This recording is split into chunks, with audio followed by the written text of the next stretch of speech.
In Akron, Ohio, in 1962, a working mother could open a pantry of 7 things and put dinner on the table for 5 without ever opening a book. She did not measure. She did not weigh. She tilted the saucepan, smelled the bacon grease, and watched the milk seam at the edge of a boil. And she knew. Number 19 on this list fed 6 on what cost less than a Sunday newspaper. Number 14 came home from the Navy and ended up on every Wednesday table in the country. Number 1 on this list turned a can of tomato soup into a cake you would swear had cherries in it. These 25 meals were never written down. They were memorized by the women who cooked them 365 days a year. Hit subscribe before we get to number 1. Here are the 25 forgotten poor man meals. Number 25. Fried bologna sandwich. A pound of Oscar Mayer cost 43 cents at the IGA in 1963, and 1 pound fed a working family of 5 for 2 days. The trick was the cut.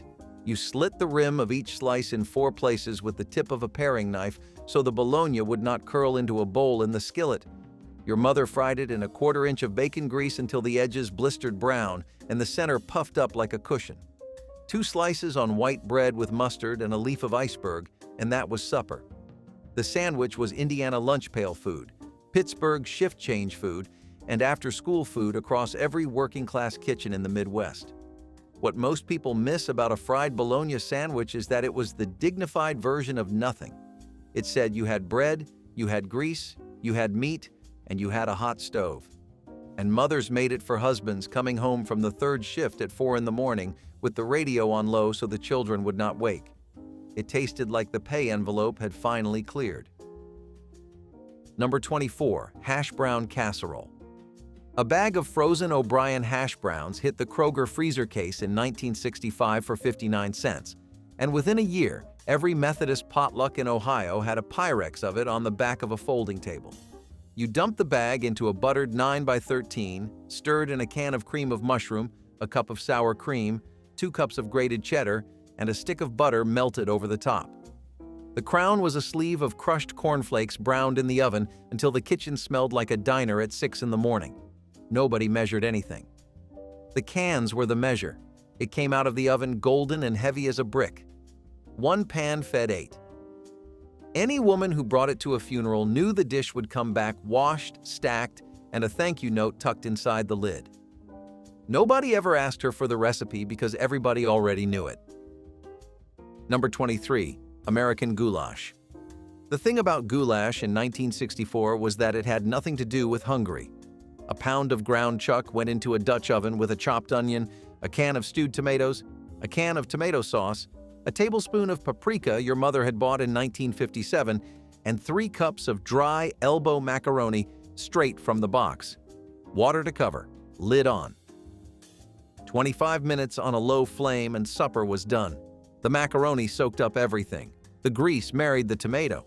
The whole pot cost about 90 cents and fed a family of 6 with leftovers for the lunch pail. Children called it slumgullion and chop suey and busy day stew, and their mothers called it whatever the children wanted. There was never a recipe. There was a pound, a can, a box, and a stove. But the dish meant Tuesday was over and the rent was paid, and that was enough to put bowls on the table without anyone saying a word. Number 22. Bread pudding with raisin sauce. A loaf of Wonder Bread that had gone stale on the counter for 3 days became Sunday dessert by the afternoon. Your mother tore the bread into a buttered baking dish, beat 4 eggs into a quart of milk with a half cup of sugar and a dash of vanilla, poured the custard over the bread, and pressed it down with the back of a wooden spoon. Cinnamon on top. 40 minutes at 350 until the top was burnished. The raisin sauce was a saucepan of brown sugar, water, butter, a spoon of cornstarch, and a handful of plump raisins simmered until syrupy. Pour it over a warm square. That was Sunday supper after church in 1962, and the recipe lived in nobody's book because nobody needed one. Your grandmother made it from a memory she could not date. Number 21. Hot milk cake. A boxed cake mix had landed on the shelf at the supermarket, but a woman who knew her stove could beat it from scratch in the time the oven took to preheat. 2 eggs whipped pale with a cup of sugar and a teaspoon of vanilla. A cup of flour folded in with a teaspoon of baking powder. Then a half cup of milk scalded with 2 tablespoons of butter, poured hot down the side of the bowl while the beater still spun. Into a greased pan. 25 minutes at 350. It came out tender and yellow and tasted like the inside of a bakery. A dusting of powdered sugar on top and nothing else. That was a birthday cake on a Tuesday in 1965, and a girl in pigtails got 2 slices because her mother knew the math worked out. Nobody handed her a card. She had simply watched her own mother do it for 30 years and knew the next move before the milk hit the bowl. Number 20. Sausage gravy and biscuits. The kitchen lit up at 5:30 in the morning in a coal town in West Virginia. Your father had a thermos to fill and a half hour to get to the tipple. Your mother crumbled a half pound of pork sausage into a cast iron skillet, browned it dark, sprinkled 3 tablespoons of flour over the grease, and stirred it into a paste the color of saddle leather. She poured in 2 cups of whole milk slowly, scraping the bottom of the pan until the gravy thickened around the meat. Salt, black pepper, a grind of sage if she had it from the garden. The biscuits had been beaten together with self-rising flour and a fistful of lard the night before and slept in the oven until the gravy was done. 2 split biscuits on a thick white plate, gravy ladled over the top, and a man could carry a coal seam on his back until noon. Number 19. Beans and weenies. A can of Van Camp's pork and beans cost 12 cents at the A&P in 1962, and a package of 8 Armour hot dogs cost 29. For 41 cents, a working-class mother in Youngstown, Ohio, fed her 4 children supper, and there was enough left in the pot for the dog. She emptied the can into a saucepan over a low flame, sliced the francs into coins on a wooden board, and stirred them in with a tablespoon of yellow mustard, a glug of ketchup, and a 1/4 cup of light brown sugar from the canister beside the stove. A wooden spoon, a blue and white speckled enamel pot, a radio playing Patsy Cline from the windowsill. 20 minutes of slow simmering until the brown sugar bubbled, the franks plumped, and the sauce went the color of brick. Children ate it from a bowl with a slice of buttered Wonder Bread folded in half on the side. There was no recipe because there did not need to be one. The mother had learned it from her own mother, who had cooked it through the Depression with a nickel can of beans and a single cut-up frankfurter from the corner butcher to feed 7 children. The dish moved across 3 generations on no card and no measuring spoon. It was the meal that meant the rent was paid, the lights were on, and your family was together at the kitchen table for one more night. By 1980, the children had grown up and left for the suburbs, and the can of pork and beans on the supermarket shelf had become embarrassing instead of essential. The mother kept making it. Once a month, on a Tuesday for one. The pot was smaller, and the radio was the same. Number 18. Macaroni and tomatoes. A box of Muller's Elbow macaroni cost 19 cents at the Sparkle Market in 1963. A can of Hunt's stewed tomatoes cost 15. Together, they made supper for a family of 4 for less than the price of a candy bar. Your mother boiled the macaroni in salted water, drained it, dumped it back in the pot, and stirred in the can of tomatoes straight, juice and all, with a pat of butter and a generous dash of salt and pepper. Some women added a teaspoon of sugar to cut the acid. Some women added a chopped onion if there was one in the bowl. Nobody added garlic. The dish came to the table in the same pot it was cooked in, with a wooden spoon sticking out and a sleeve of saltines beside it. It was the meal a Pennsylvania mill town ate on a Friday because Friday was payday and the rent came first, and children ate seconds and thirds because the pot held no shame. Number 17. Mock chicken legs. The butcher at the Piggly Wiggly in Sandusky sold a pound of ground veal and pork mixed for 49 cents in 1961, and a packet of bamboo skewers cost a dime at the 5 and dime.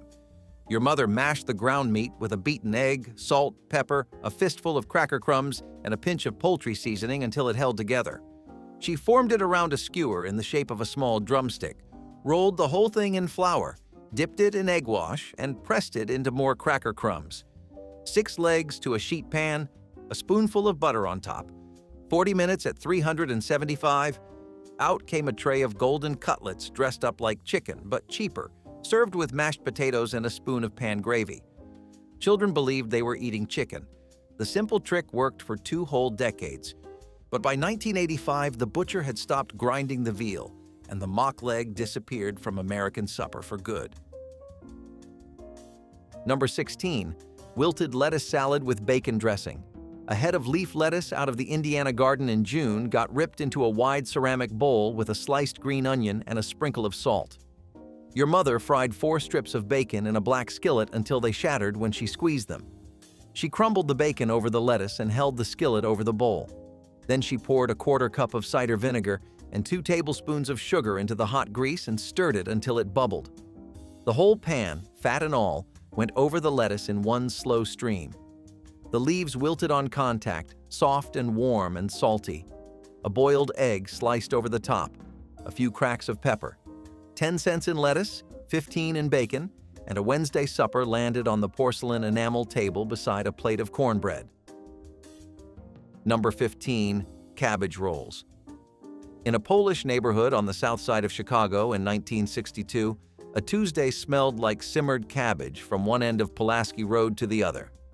Your grandmother blanched a head of cabbage in a stock pot, peeled the leaves off one at a time, and trimmed the thick rib with a paring knife. She mixed a pound of ground beef with a cup of cooked rice, a chopped onion, an egg, salt, pepper, and a fistful of dill from the kitchen window. A scoop of meat into each leaf. Roll, tuck, roll. 18 rolls into a Dutch oven, packed tight as cigars, smothered in a quart of canned tomato juice with a tablespoon of brown sugar. 2 hours on a low flame. Across town the same Tuesday in a suburban tract house, a young Polish-American mother opened a box of Hamburger Helper. The cabbage rolls did not survive that switch. And by 1990, the dill plant on the kitchen window was gone, and so was the woman who had taught the rolling to her daughters in Polish. Number 14. SOS. The Navy called it a name unfit for a children's dinner table, but a Navy wife in Norfolk, Virginia, in 1962 called it Tuesday. A jar of Armour dried beef cost 39 cents at the commissary, and a quart of milk was 26. The trick was rinsing the beef under cold water first to pull the salt out, then tearing it into ribbons. She melted 3 tablespoons of butter in a saucepan, sprinkled 3 tablespoons of flour into the foam, and stirred a paste smooth before pouring 2 cups of milk in slowly. Black pepper. The shredded beef went in last. The whole gravy thickened in 5 minutes. 2 slices of toasted Wonder Bread on a plate, a generous ladle of the creamy beef over the top, and a Navy wife had supper for 4 for less than $1. Her husband ate it without complaint because he had eaten it on the ship for 10 years. Number 13. Pineapple upside-down cake in cast iron. A can of Dole pineapple rings cost 29 cents at the Winn-Dixie in 1963. A jar of maraschino cherries cost a quarter. Your mother melted a half stick of butter in a 10-inch cast iron skillet on the stovetop, sprinkled 3/4 of a cup of brown sugar evenly across the bottom, and arranged 7 pineapple rings with a cherry in the center of each. The cake was a quick yellow batter from a Betty Crocker box, or beaten by hand from flour, sugar, eggs, and pineapple juice from the can. She poured the batter over the fruit and slid the skillet into the oven for 35 minutes. Out it came, hot, a plate over the top, a flip, a glistening crown of fruit and caramel on a tender cake. That was Sunday dinner dessert in a Florida ranch house with the windows open and the cicadas in the live oak. Number 12. Sloppy Joes from scratch. There was no manwich in 1962. There was a pound of ground beef at the A&P for 59 cents, a chopped onion, a chopped green pepper, a half cup of ketchup, 2 tablespoons of yellow mustard, a tablespoon of brown sugar, a tablespoon of cider vinegar, and a teaspoon of Worcestershire. Your mother browned the beef and the onion and the pepper together until the kitchen smelled like Saturday afternoon, drained off most of the fat with the lid pressed against the side, and stirred in everything else. 20 minutes simmering until the sauce went tacky. A spoon of the meat onto a soft Wonder Bread bun, a paper plate, a napkin folded once. The children ate over the plate with both hands and smeared sauce up to their elbows. 6 sandwiches from a pound of beef. The recipe was nowhere on paper. But by 1969, the orange manwich can sat next to the ketchup at every Safeway in the country, and the scratch version disappeared inside 1 decade. Number 11. Frosted meatloaf. The Better Homes magazine had run a photograph in 1957 of a meatloaf piped with mashed potatoes like a birthday cake, and by 1962, every housewife in a tract house from Levittown to Lakewood had baked her own. 1.5 pounds of ground chuck mixed with a 1/2 cup of cracker crumbs, a beaten egg, a chopped onion, a 1/4 cup of ketchup, salt, and pepper. Loaf pan. 40 minutes at 375. Out it came. A second pan of buttery mashed potatoes had been waiting on the back of the stove. Your mother frosted the meatloaf with the potatoes using a long spatula, swirled the top in peaks like meringue, sprinkled paprika across the white snow, and slid it back in for 10 more minutes to crisp the edges. Children called it the meat birthday. There was never a card. There was a magazine page from 5 years earlier and a memory baked into the muscle of her hands. Number 10. Tuna noodle casserole with potato chip topping. A 6.5-ounce can of chicken of the sea cost 29 cents in 1963, and a bag of broken Lay's from the bottom shelf cost a dime. Your mother boiled a bag of egg noodles, drained them, and stirred in a can of cream of mushroom, a cup of milk, a cup of frozen peas, a can of drained tuna broken into flakes, and 2 cups of grated American cheese, salt and pepper, into a buttered Pyrex. The whole top got blanketed in crushed potato chips, golden and salty. 25 minutes at 350 until the chips were toasted and the cheese bubbled at the edges of the pan. A casserole that fed 6 children and 1 tired husband for under $1.20. It came back from every Lutheran church, potluck scraped clean to the dish. Number 9. Spam and eggs. A 12-ounce can of Spam from the Hormel plant in Austin, Minnesota, cost 43 cents at the IGA in 1962. A dozen eggs cost 49. A working mother in Bismarck, North Dakota, fried 2 slices of Spam in the cast iron until the edges curled and the sugar in the meat caramelized into a brown crust. She cracked 4 eggs into the same pan beside the meat and let the whites set in the pork fat. 2 slices of toast on a plate. The egg slid over the toast, the Spam stacked beside it. Ketchup if you wanted it, and the children always wanted it. Breakfast for dinner 3 nights a week was not laziness. It was a payday math problem solved by a woman who could turn 92 cents into a meal her family fought over. Number 8. Onion sandwich. A Vidalia onion the size of a softball cost a dime at the produce stand in Vidalia, Georgia in 1965. Your grandmother sliced the onion paper thin on a wooden board, soaked the slices in cold salted water for 20 minutes to take the bite down, and patted them dry on a flour sack towel. 2 slices of Sunbeam white bread, slathered edge to edge with sweet cream butter or Hellmann's mayonnaise, a layer of onion thick enough to mound, a heavy crack of black pepper, top slice on, cut on the diagonal. The sandwich was the lunch pail meal of the railroad foreman, the supper of the hot tobacco field worker, the school night plate of the woman whose husband had not made it home from the war. It tasted like a hard week ending. The onion was the whole flavor. Number 7. Cornmeal mush fried in slices. The night before, your grandmother in a hollow in eastern Kentucky boiled 4 cups of water with a teaspoon of salt and whisked in a cup of yellow cornmeal in a slow stream until the porridge thickened on the spoon. She poured it into a buttered loaf pan and set it on the back porch overnight to firm up in the cold. By morning, it had set hard as a brick. She turned the loaf out, sliced it into 1/2-inch slabs, and fried them in a 1/4 inch of bacon grease in the cast iron until the edges crackled and the centers stayed creamy. 3 slices on a plate with a pat of butter and a generous pour of sorghum molasses. Coffee. That was breakfast on a cold town Saturday for 19 cents a head. The mush had fed 3 generations on the same back porch. Number 6. Welsh rarebit. A half pound of sharp cheddar from the deli at the A&P cost 35 cents in 1962, and a bottle of Worcestershire was 59 cents and lasted a year.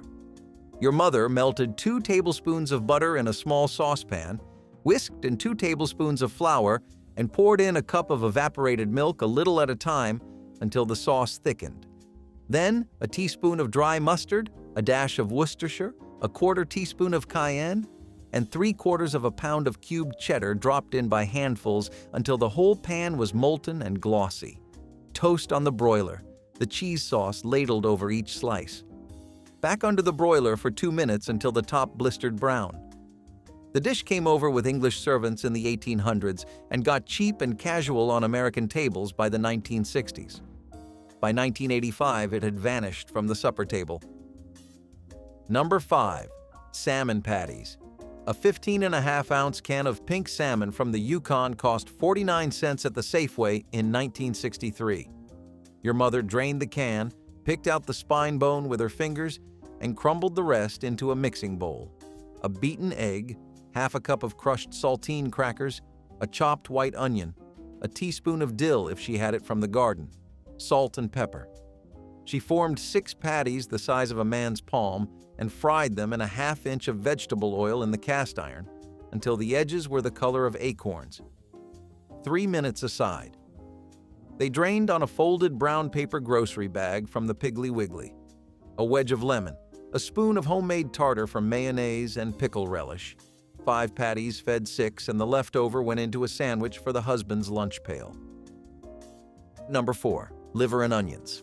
A pound of beef liver cost 19 cents at the butcher counter in 1962 because most American families had stopped buying it. Your mother in Buffalo, New York, soaked the slices in a bowl of whole milk for an hour to pull the iron taste down. She sliced 2 yellow onions into thin half-moons and cooked them slow in 3 tablespoons of butter in the cast iron until they collapsed into a sweet brown jam. Out into a warm bowl. The liver got patted dry, dredged in salted and peppered flour, and seared in the same skillet over high heat for 90 seconds aside. The pan went off the heat the second the centers turned the color of a rose.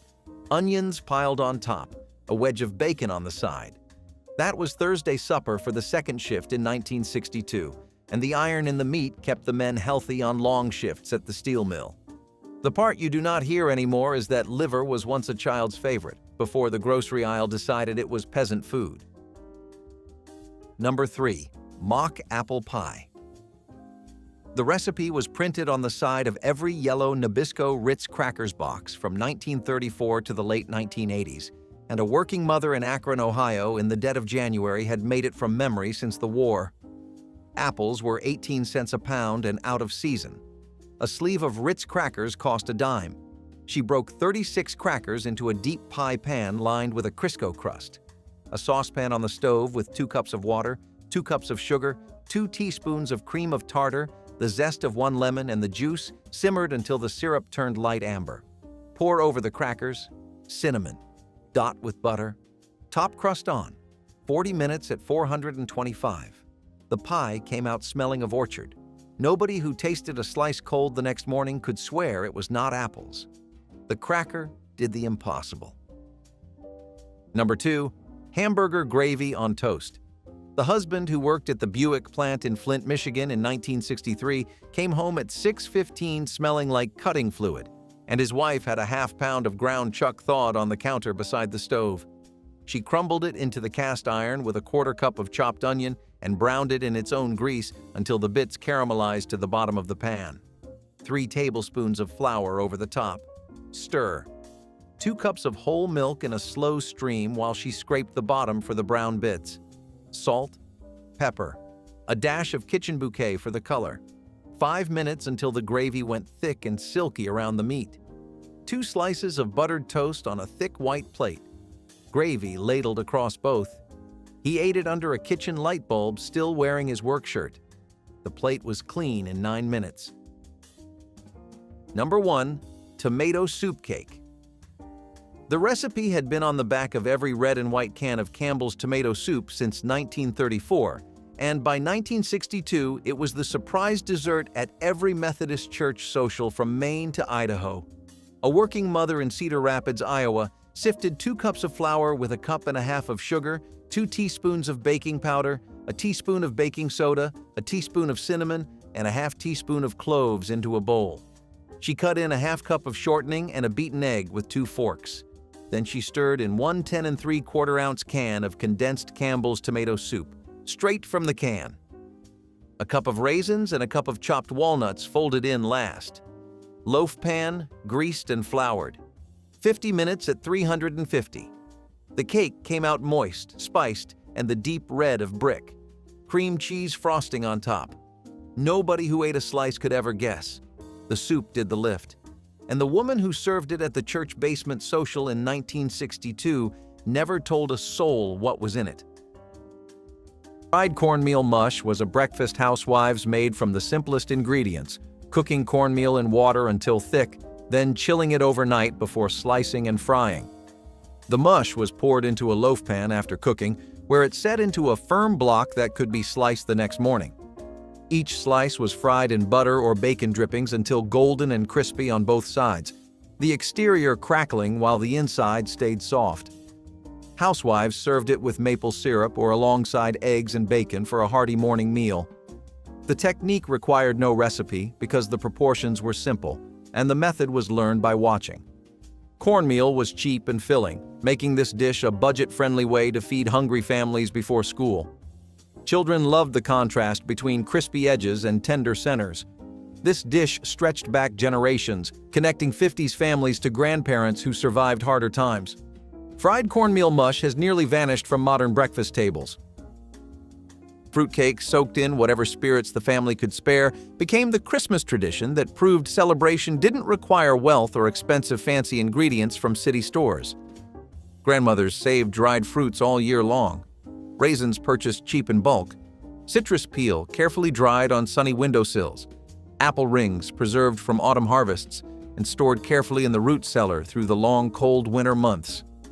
These treasured fruits were combined with flour, eggs, molasses, and warm spices into heavy batter that baked low and slow until dense and dark. The finished cakes were wrapped in cheesecloth soaked with brandy, bourbon, or even homemade wine, then stored for weeks as flavors mellowed and deepened beautifully. One fruitcake could last the entire holiday season, sliced thin because its richness meant a little satisfied even the hungriest guest at the family Christmas table. Toffee cake was the breakfast centerpiece that appeared when company was expected, or Sunday mornings felt special enough to warrant something sweet. Housewives creamed butter with sugar until fluffy, added eggs one at a time, then alternated flour mixture with sour cream until batter came together smooth and thick. The streusel topping, butter, sugar, flour, and cinnamon rubbed together into crumbs, was scattered generously over the top before baking. The cake emerged golden and fragrant, its surface crackling with sweet cinnamon crumbs while the interior stayed moist and tender. Sliced into generous squares and served with coffee, this was breakfast as celebration, proof that weekday efficiency could give way to weekend indulgence. No recipe was consulted because proportions were learned through years of making, adjusting, and perfecting. Knowing by how batter fell from beaters, by how topping felt between fingers when everything was right. Wilted lettuce salad appeared on dinner tables, when garden lettuce grew faster than families could eat it fresh. Housewives tore crisp lettuce into a large bowl, then poured hot bacon drippings mixed with vinegar and sugar directly over the greens. The heat wilted the lettuce just enough to soften it, while the dressing created a tangy sweetness that balanced the smoky bacon flavor. Crumbled bacon pieces and sliced hard-boiled eggs topped the salad, transforming simple greens into something substantial. This was country cooking that required no recipe because farm wives had made it for generations. The proportions of vinegar to sugar varied by family taste, some preferring more tang while others liked it sweeter. The bacon grease had to be hot enough to wilt, but not so hot it cooked the lettuce completely. The salad was served immediately while still warm, before the lettuce became too soft. This dish has largely vanished as fresh salads and bottled dressings became standard fare.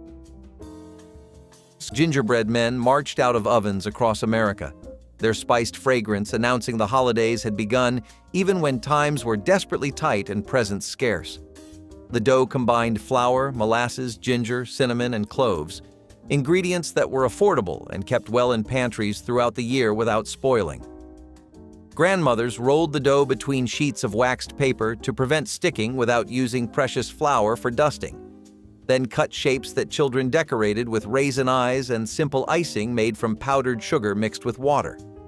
Some families fashioned their own cookie cutters from tin cans, carefully shaping the metal into gingerbread men, women, and children. The cookies lasted for weeks, stored in tins, their spicy flavor deepening as they aged.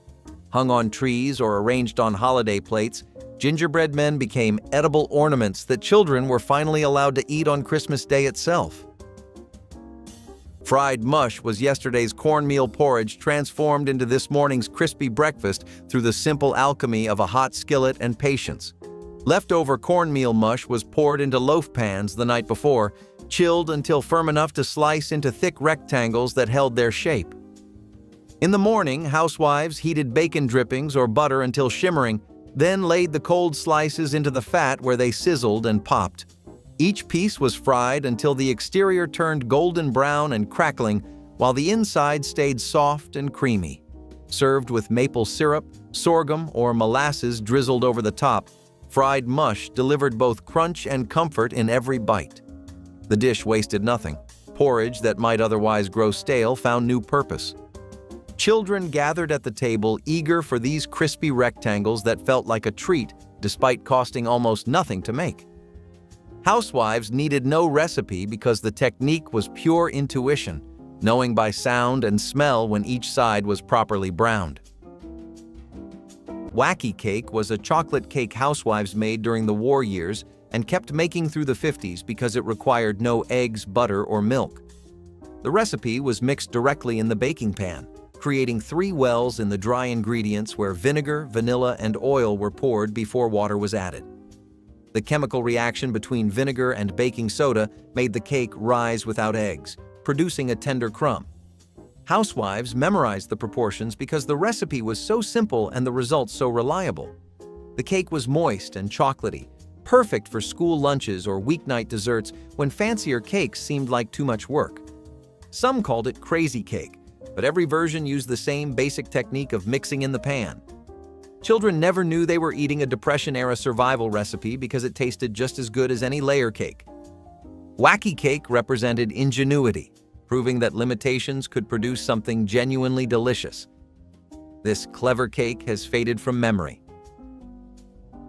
Spice cookies cut into stars and crescents carried the warm fragrance of cinnamon, ginger, cloves, and nutmeg that announced Christmas had arrived in kitchens across America. Grandmothers mixed dough enriched with molasses and brown sugar, adding spices in proportions guarded as family secrets and passed down through generations. The dough rolled out smoothly, held its shape through baking, and emerged from ovens with crisp edges and tender centers. Unlike delicate sugar cookies, spice cookies were sturdy enough for children to handle, stack, and store without breaking.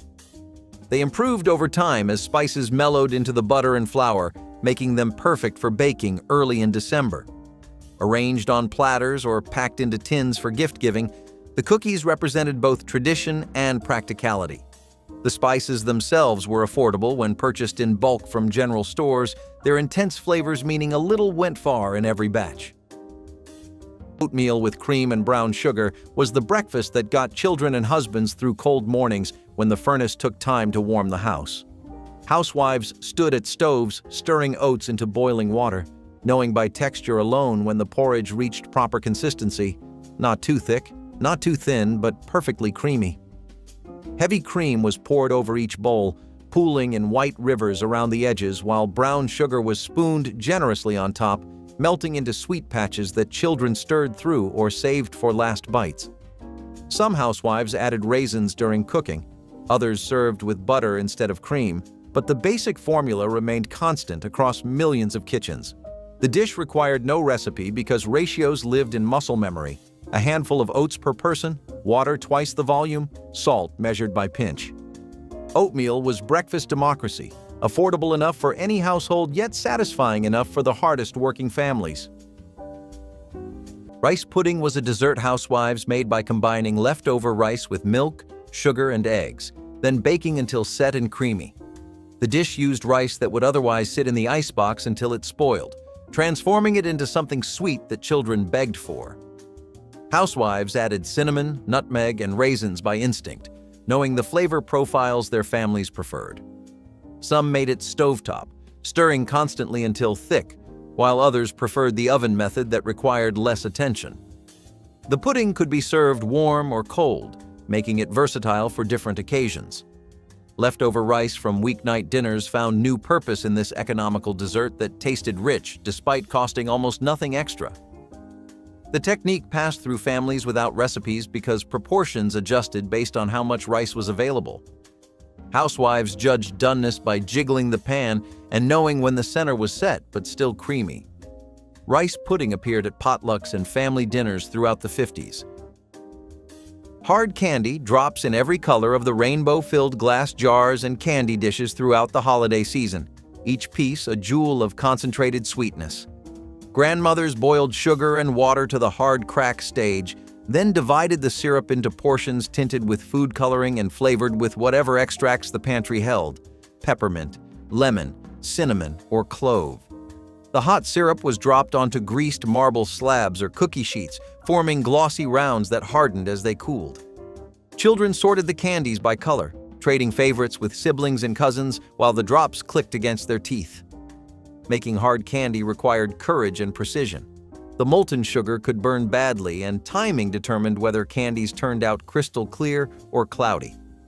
Each successful batch filled the house with sweet steam and the satisfaction of creating something beautiful from almost nothing but sugar and skill. Flannel cakes were the thick, tender pancakes that earned their name from their soft, almost cloth-like texture that distinguished them from thinner griddle cakes. Housewives beat eggs until light, added buttermilk and a touch of melted butter, then folded in flour and leavening until batter formed that was thick enough to mound on the griddle. These pancakes were poured in generous circles and cooked slowly, allowing the interior to set fully, while the exterior turned golden without burning. The result was pancakes with remarkable height and a tender crumb that absorbed maple syrup like fabric absorbs water. Served in stacks with butter melting between each layer, flannel cakes were Sunday morning indulgence that required no written instructions. Every housewife knew the batter was right when it fell from the spoon in thick ribbons, when the griddle sizzled at the proper pitch, when bubbles formed across the surface, signaling time to flip. This was cooking by sound, sight, and accumulated wisdom. Potato soup was a weeknight staple that housewives made by peeling potatoes, dicing them small, and simmering them with onions in milk until everything became soft and creamy. The soup required no recipe because every cook knew by instinct how much liquid to add and when the potatoes were done. Some housewives mashed part of the potatoes against the pot to thicken the broth while leaving chunks for texture. A generous amount of butter went in at the end, along with salt and pepper to taste. The soup was cheap, filling, and could stretch to feed unexpected guests by adding more milk. Celery or bacon were added when the pantry allowed, but the basic version needed nothing more than potatoes, onions, milk, and butter. Children ate it without complaint because the creamy texture felt comforting on cold evenings. This soup represented the practical wisdom of turning inexpensive vegetables into something rich and satisfying. Potato soup has faded from regular rotation in most modern homes. Sorghum candy emerged from rural kitchens where families made their own sweetener from tall cane plants grown in garden patches.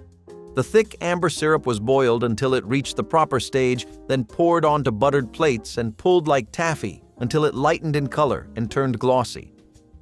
Some families added butter or a splash of vinegar to improve texture. Others kept the recipe pure, letting the sorghum's distinctive flavor stand alone. The finished candy was cut into pieces and wrapped in waxed paper for storing, each piece carrying the taste of homegrown sweetness. Making sorghum candy connected Christmas to the agricultural year, the summer's planting, and fall's pressing, all leading to winter's celebration. Children who helped with harvest felt pride in candy that came entirely from family labor, from seed to finished sweet. The candy tasted of the land itself, earthy and complex in ways refined sugar could never match. Grits with red-eye gravy was the Southern breakfast that married humble cornmeal with the powerful essence of country ham and black coffee. Housewives cooked stone-ground grits low and slow, stirring constantly until the corn swelled into creamy porridge that was neither too thick nor too thin. The grits were finished with butter that melted into golden pools across the surface. Meanwhile, thick slices of country ham were fried in cast iron until browned, then removed while the pan remained hot. Strong coffee was poured into the sizzling drippings, hissing and scraping up flavorful bits stuck to the iron, creating a thin but intensely savory gravy with a reddish hue. This gravy was ladled over the buttered grits, its salty, bitter complexity cutting through the corn's sweetness. The dish required no written recipe because every Southern housewife learned it by watching her mother, knowing by instinct when grits were ready and when gravy had proper depth. Bread pudding transformed stale bread into dessert through a technique passed from generation to generation without written instructions. Housewives tore dried bread into chunks and soaked them in a mixture of milk, eggs, sugar, and vanilla until softened completely. The exact proportions depended on how much stale bread had accumulated. Cinnamon and nutmeg added warmth, while raisins provided bursts of sweetness throughout. The mixture was poured into a buttered baking dish and baked until puffed and golden, the top forming a slight crust while the inside stayed custardy. Some families served it warm with cream poured over, others preferred it cold the next morning for breakfast. The dish represented the waste-nothing philosophy that defined post-war kitchens. Every scrap of bread found purpose in this humble dessert that tasted far more elegant than its origin suggested. Bread pudding required no recipe because every housewife knew by touch when the bread was properly soaked and by sight when the pudding was done. Ribbon candy required patience and skill but cost little more than sugar and food coloring to create something that looked like it came from fancy confectionery shops in the city. Grandmothers boiled sugar syrup to the hard crack stage, divided it into portions tinted different festive colors, then pulled and folded each strip while still warm into wavy ribbons that caught light like stained glass windows in a church. The finished candies were displayed in glass dishes where their colors could shine brightly, impressing visitors who never guessed such beauty came from a kitchen with bare cupboards. Making ribbon candy was often a grandmother's closely guarded specialty, her movements practiced and confident as she worked the hot sugar before it cooled and hardened into unusable lumps. Children watched in wonder as plain syrup transformed into something that seemed far too beautiful to eat but tasted wonderful anyway. Milk toast was the gentle breakfast that soothed upset stomachs, warmed cold mornings, and comforted children through fevers and growing pains. Bread was toasted until golden, then placed in shallow bowls where warm milk was poured over until the slices softened but still held together. A pat of butter melted into the warm milk, while sugar or a drizzle of honey added sweetness. Some housewives sprinkled cinnamon across the top for extra warmth. The dish was simple to the point of seeming impossible, just bread, milk, butter, and heat. Yet it delivered a particular kind of comfort that nothing else could match. Sick children requested it because the soft texture was easy to eat, while exhausted mothers made it for themselves during quiet moments before the household woke. No recipe existed because none was needed. The proportions adjusted naturally based on the size of the bowl, the appetite of the eater, and what the morning required. Milk toast represented breakfast as medicine, nourishment as care. Milk toast was the ultimate comfort food that mothers made for sick children without ever consulting a recipe. This simple dish required nothing more than toasted bread torn into pieces and placed in a bowl, then covered with warm milk, a pat of butter, and a sprinkle of sugar or salt. The bread softened into something between soup and cereal, easy to digest and gentle on upset stomachs. Housewives learned this from their own mothers during childhood illnesses, and the technique never needed writing down. The warm milk soothed sore throats, while the butter added richness that made medicine go down easier. Doctors recommended milk toast for patients recovering from surgery throughout the decade. Children who grew up eating it during measles remembered the taste decades later as pure maternal love in a bowl. The dish cost almost nothing and used ingredients every kitchen stocked. Today, milk toast has vanished from American tables, replaced by canned soups that lack the personal touch. Sugar cookies, cut into Christmas shapes, became the holiday tradition that stretched a few cups of flour and sugar into dozens of edible decorations.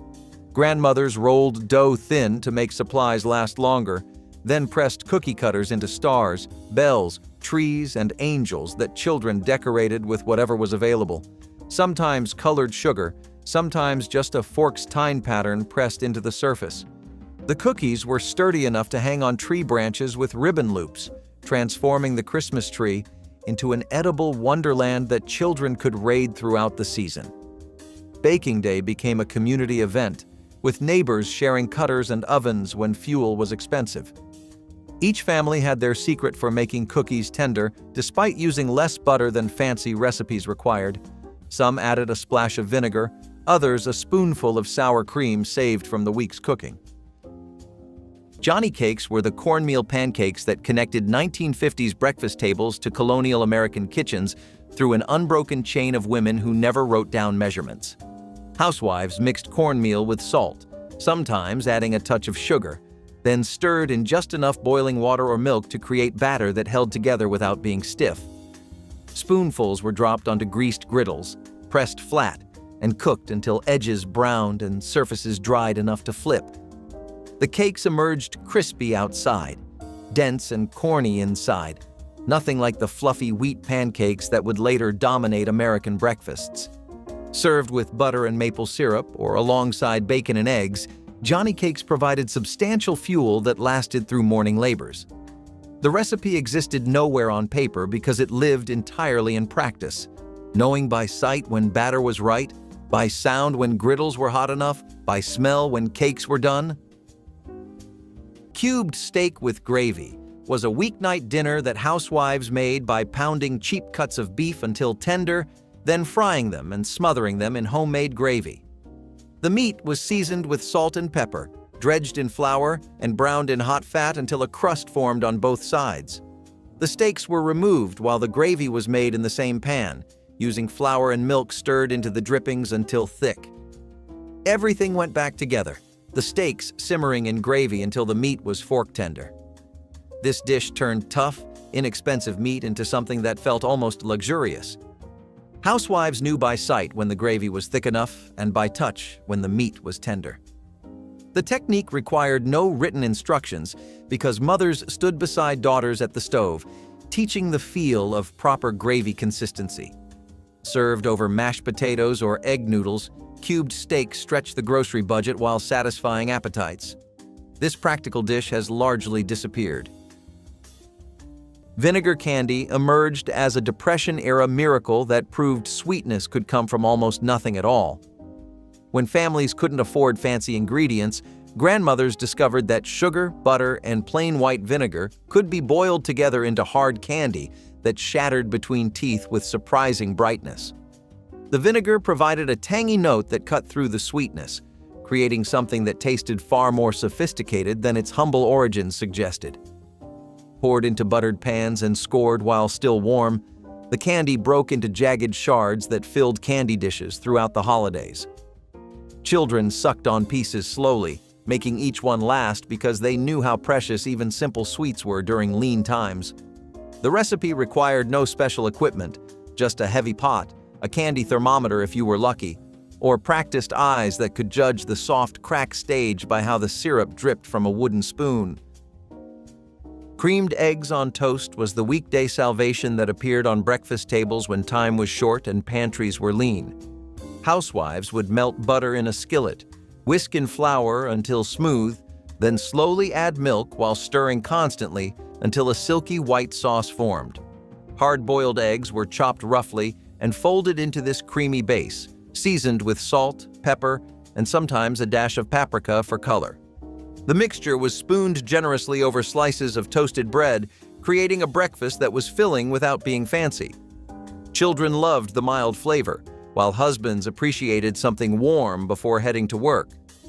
The dish required no measuring because every housewife knew the feel of proper roux consistency. How the sauce should coat a spoon. It stretched expensive eggs further while providing protein that lasted through morning chores. This was breakfast born from instinct rather than instruction, the kind of cooking that happened automatically when dawn broke. Salmon patties were Friday night tradition in countless American homes, shaped by hand from canned salmon mixed with crushed crackers, beaten egg, and whatever seasonings the pantry offered. Housewives learned the proportions through repetition, knowing exactly how much cracker crumbs made patties that held together. The salmon was mashed with a fork, bones and all, since the soft bones provided calcium that children needed. Each patty was formed into a round disc and fried in butter until golden brown on both sides. These patties stretched a single can into enough protein for a family of 5 when served alongside mashed potatoes. Catholic families made them every Friday during Lent. Some housewives added minced onion for extra crunch, while purists kept it simple. Salmon patties required no written instructions because every mother taught her daughter by standing beside her at the stove, demonstrating the flip that kept patties intact. This economical dish has faded from most modern kitchens. Peanut brittle stretched a handful of nuts into a candy that could fill an entire tin and last through New Year's. Grandmothers boiled sugar and corn syrup, or sometimes just sugar and water, until it reached the hard crack stage, then stirred in raw peanuts and a pinch of baking soda that made the mixture foam and created that signature honeycomb texture. Poured quickly onto greased cookie sheets, the hot candy spread thin and shattered into irregular shards once cooled. The brittle was packed into tins lined with waxed paper, given as gifts to neighbors, and set out for visitors throughout the season. Children learned to recognize the sound of the candy thermometer clinking against the pot, knowing that magical moment when molten sugar would transform into something crisp and golden. Making brittle required precision and courage. One wrong moment could mean burned sugar or disappointingly soft candy. Bacon dripping toast was the breakfast that proved nothing should ever go to waste in a proper kitchen. After frying bacon, housewives carefully poured the rendered fat into ceramic crocks kept beside the stove, building a supply of flavor that would season meals for days. Fresh bread was toasted crisp, then spread thick with warm bacon drippings while the fat was still liquid enough to soak into the bread.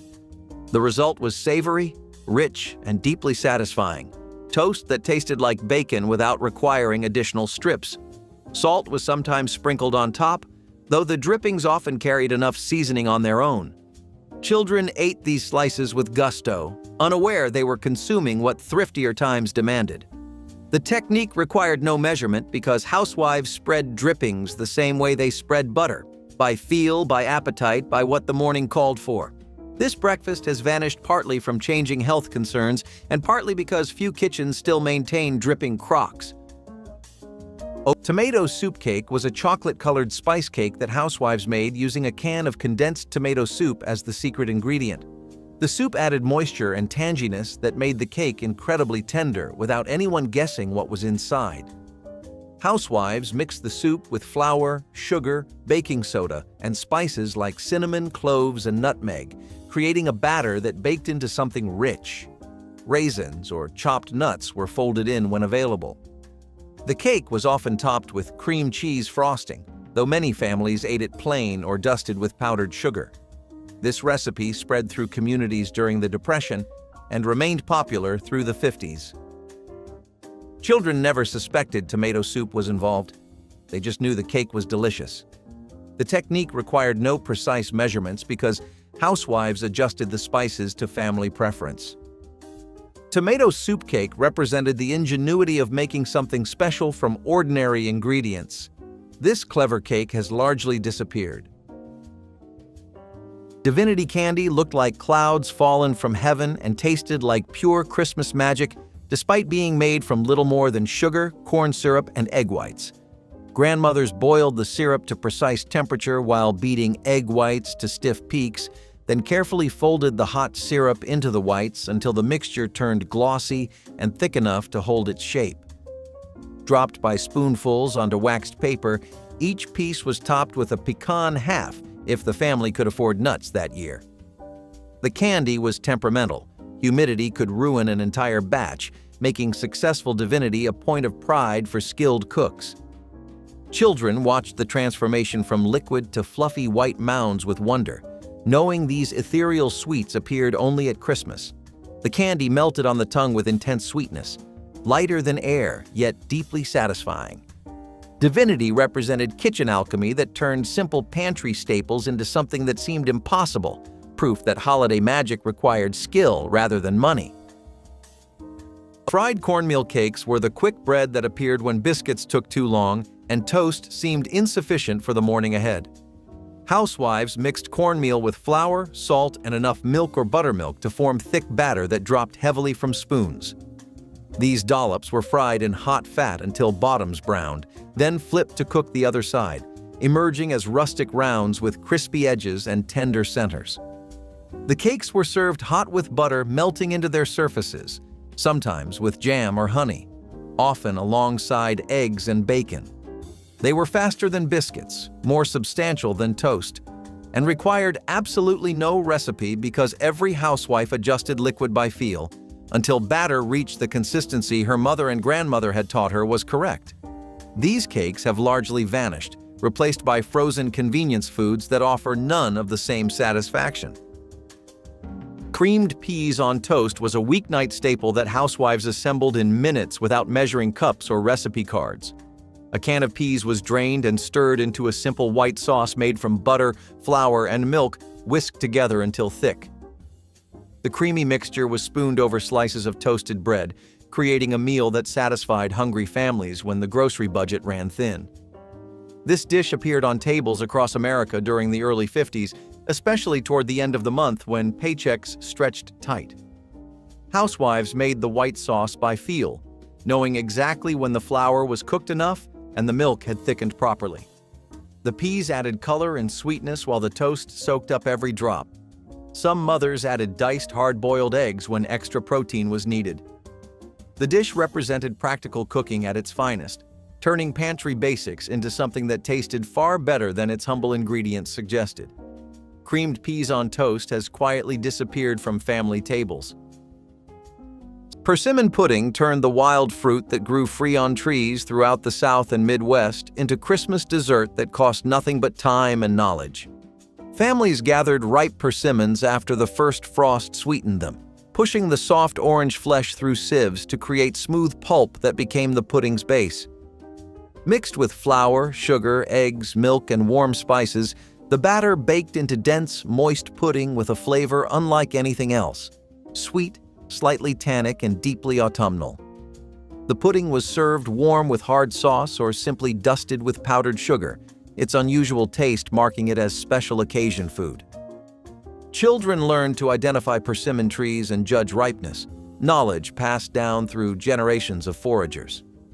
The pudding connected Christmas tables to the land itself, celebrating what nature provided freely to those who knew where to look and when to harvest. Stewed tomatoes on toast was the breakfast that brought garden abundance to the morning table in a form both savory and satisfying. Housewives heated canned or fresh tomatoes in a saucepan with butter, sugar, salt, and pepper until the mixture bubbled and thickened slightly. The warm tomatoes were spooned over buttered toast, their juices soaking into the bread while chunks of fruit provided texture. Some added a sprinkle of basil or a dash of Worcestershire sauce for depth. The combination of sweet acidic tomatoes against rich buttered bread created a flavor profile that woke up taste buds without overwhelming them. This was particularly popular in rural homes where canned tomatoes lined cellar shelves, preserved from summer gardens. Children sometimes resisted the unfamiliar combination, but adults appreciated how the dish stretched pantry staples into something that felt like a complete meal. No recipe was needed because proportions adjusted naturally to how many slices of toast waited on plates. Hash from leftover roast was Monday dinner in homes across America, made by chopping Sunday's beef or pork into small pieces and frying it with diced potatoes and onions. Housewives eyeballed the proportions, using however much meat remained and enough potatoes to stretch it into a full meal. The mixture was pressed into a hot skillet with bacon drippings, then left undisturbed until the bottom formed a crispy brown crust.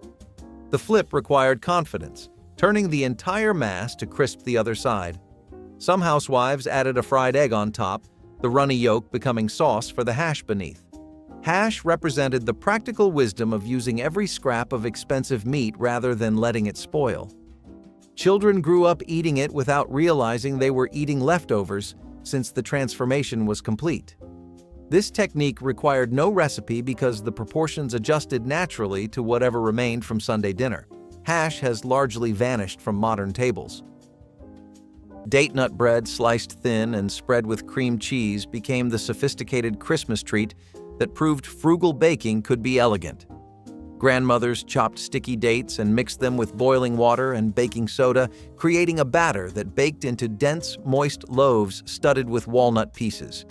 The bread was wrapped in waxed paper and stored for days as flavors deepened, then sliced thin for serving because its richness meant a little went far. Offered to visitors with coffee or tea, date nut bread impressed guests who never suspected its humble cost.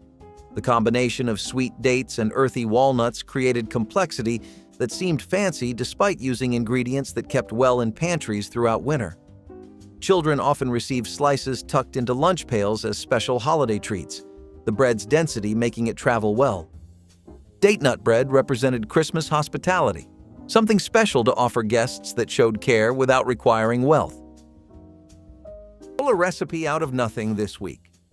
Boil a pound of macaroni and stir in a can of stewed tomatoes with a knob of butter and salt. Slit a circle of bologna in 4 places and fry it dark in bacon grease. Open a can of Campbell's tomato soup and bake it into a cake the way she did. Set the table with a plate, a fork, and a napkin folded once. These 25 meals were never about the recipe. They were about the woman who knew her pantry by heart. Tell me in the comments which one your grandmother made without a card.